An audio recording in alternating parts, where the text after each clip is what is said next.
პროტესტის მიასე დღეს ზუგდიდში სამხარეო ადმინისტრაციის წინ სამოქალაქო აქტივისტები საზოგადოების სხვადასხვა სფეროს და ოპოზიციური პარტიების წარმომადგენლები შეიკრიბნენ. სიტყვით გამომსვლელებმა სოლიდარობა გამოუცხადეთ ქვეყნის მასშტაბით საპროტესტო აქციებზე დაკავებულ ადამიანებს და მოგვიანებით ქალაქის ქუჩებში მსვლელობა გამართეს. მათი მოთხოვნები უცვლელია: ყველა დაკავებულის გათავისუფლება და ხელახალი საპარლამენტო არჩევნები. ქართველი ხალხი 100 დღეა იბრძვის საქართველოს უკეთესი მომავლისთვის. 100 დღეა ჩვენ არ ვჩერდებით და არ გავჩერდებით მანამ სანამ არ მივაღწევთ ჩვენს მიზნებს.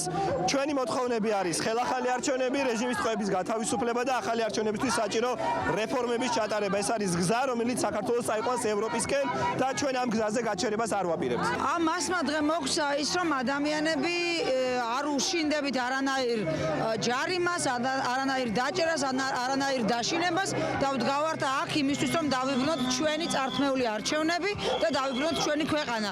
გავათავისუფლოთ რუსი უზურპატორობისაგან. გავათავისუფლოთ ჩვენი ტყვეები.